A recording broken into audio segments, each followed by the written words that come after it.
Hello, today I'm going to be making a presentation for Hawaii and how the United States took over the land illegally. And well, I hope you like it. Um, Back in the 17 and 1800s, European explorers and American explorers started to um, adventure over the seas and got to Hawaii. And they mainly the American explorers were the ones that stay around and try to teach the Hawaiian people about Jesus and religion and all of those were missionaries which eventually made a life in there and stayed in Hawaii. Mainly in this picture we can see that an English explorer gifted the king named on the picture a British flag, and eventually that's how Hawaii adopted the British flag into their own flag. And mainly back then, there was a very good relationship between Hawaiian people and all the missionaries that came and explorers that came into the land. Um,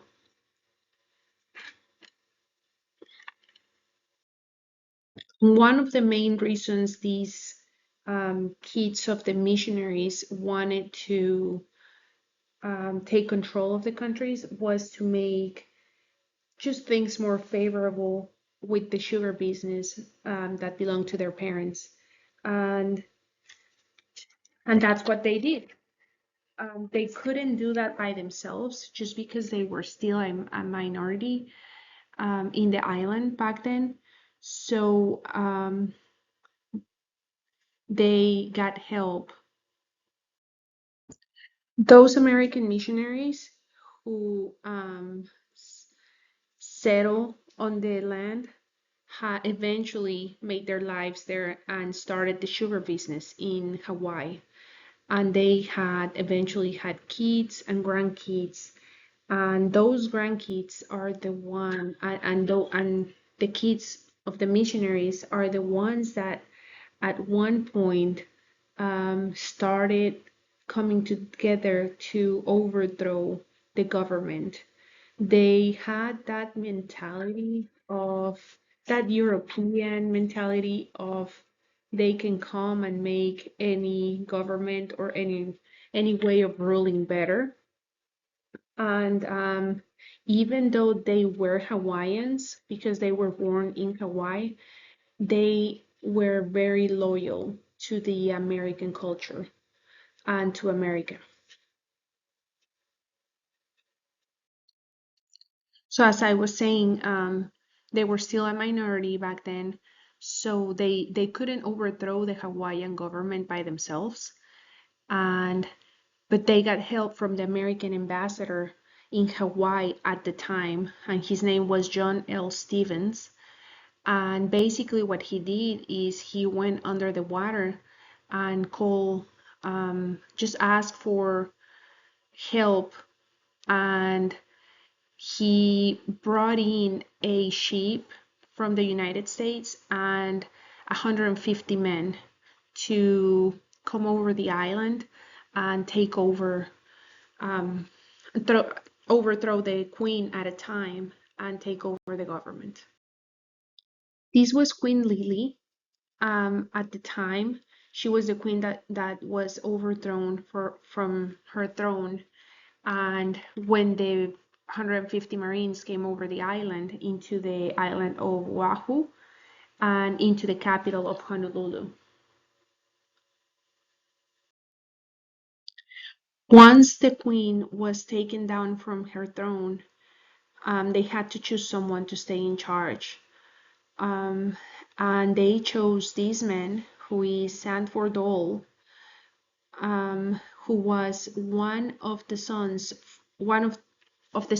of one of that missionary family that came at the very beginning and that got into the sugar business. and he was Hawaiian, and he took her place. And obviously, you can see how his family owns uh, just a huge company that is now international, and it all started back then. The Hawaiian people was very peaceful at trying to get their territory back, and they protest and they got together and they signed a petition trying to get what was rightfully theirs. But the U.S. government did not hear what they were trying to say.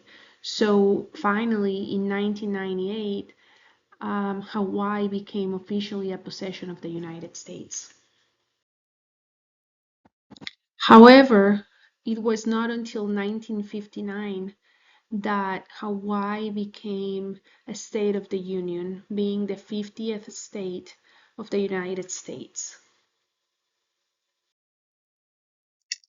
And also something that I found online and that I thought was something cool to add to this presentation was that almost 100 years later, President Clinton signed a letter of apology to the Hawaiian people, recognizing that it all was pretty not cool of the US to do to the Hawaiian people, the way things happened and how they took over their territory unrightfully. And that's the end of my presentation. I hope you like it, and thank you very much for everything you taught us this semester. It was a very interesting class.